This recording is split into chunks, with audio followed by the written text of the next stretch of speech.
No, said Diggory. He was going to explain that Uncle Andrew didn't rule any cities, but the Queen went on.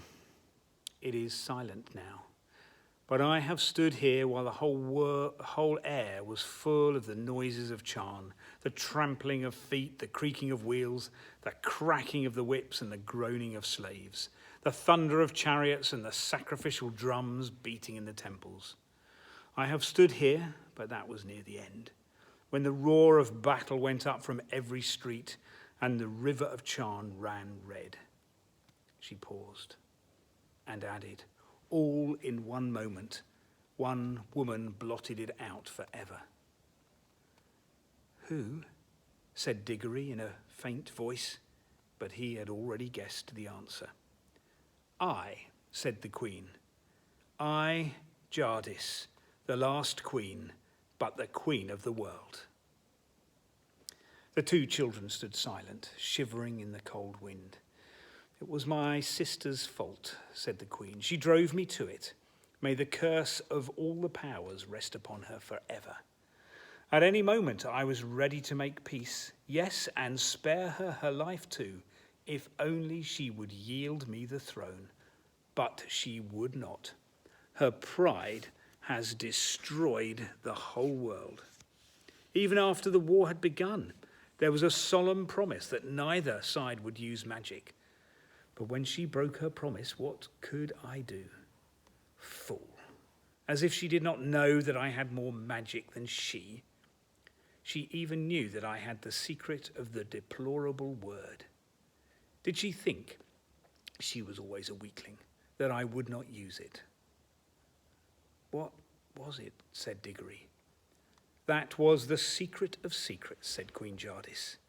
It had long been known to great kings of our race that there was a word which, if spoken with the proper ceremonies, would destroy all living things except the one who spoke it. But the ancient kings were weak and soft-hearted, and bound themselves, and all who should come after them, with great oaths, never to seek after the knowledge of that word. But I learned it in a secret place, and paid a terrible price to learn it. I did not use it until she forced me to it. I fought to overcome her by every other means. I poured out the blood of my armies like water. Beast, muttered Polly. The last great battle, said the Queen, raged for 3 days here in Charn itself. For 3 days I looked down upon it from this very spot. I did not use my power till the last of my soldiers had fallen, and the accursed woman, my sister, at the head of her rebels, was halfway up those great stairs that lead up from the city to the terrace. Then I waited till we were so close she could see one another's faces. She flashed her horrible, wicked eyes on me and said, "Victory." Yes, said I, victory, but not yours. Then I spoke the deplorable word. A moment later, I was the only living thing beneath the sun. But the people, gasped Diggory. What people, boy? Asked the Queen. All the ordinary people, said Polly, who'd never done you any harm, and the women, and the children, and the animals. Don't you understand, said the Queen, still speaking to Diggory. I was the Queen. They were all my people. What else were they there for but to do my will? It was rather hard luck on them all the same, said Diggory. I had forgotten that you're only a common boy. How should you understand the reasons of state? You must learn, child, that what would be wrong for you or for any of the common people is not wrong in a great queen such as I. The weight of the world is on our shoulders. We must be freed from all rules. Ours is a high and lonely destiny. Diggory suddenly remembered that Uncle Andrew used exactly the same words, but they sounded much grander when Queen Jardis said them. And perhaps because Uncle Andrew was not 7 feet tall and dazzlingly beautiful. And what did you do then? Said Diggory. I had already cast strong spells on the hall where the images of my ancestors sit. And the force of those spells was that I should sleep among them like an image myself, and need neither food nor fire, though it were 1,000 years, till one came and struck the bell and woke me. Was the deplorable word what made the sun like that? Asked Diggory. Like what? Said Jardice. So big, so red and so cold. It has always been so, said Jardice, at least for hundreds of thousands of years. Have you a different sort of sun in your world? Yes, it's smaller and yellower and gives a good deal more heat. The Queen gave a long drawl. Ah. And Diggory saw on her face the same hungry and greedy look which he had lately seen on Uncle Andrew's. So, she said, yours is a younger world.